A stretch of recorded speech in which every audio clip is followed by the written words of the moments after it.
Real talk tayo mga Lods. Ang pagtanda ay isang pribilehiyo na hindi lahat ay nabibigyan. In English, getting older is a privilege denied to many.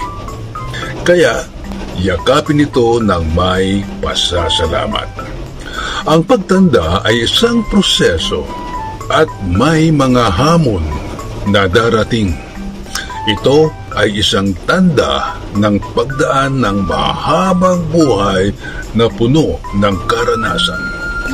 Hindi lahat ay nabibigyan ng pagkakataong maranasan ito dahil sa iba't ibang dahilan tulad ng sakit, aksidente o iba pang mga pangyayari na maaaring magdulot ng maagang kamatayan. Kaya naman, dapat nating pahalagaan ang bawat araw at ng biyayang mabuhay ng matagal. Higit sa lahat, pasalamatan natin ang Diyos dahil Siya ang may likha ng lahat. Ginagabayan niya tayo at pinoprotektahan. Siya ang may kontrol sa ating lahat.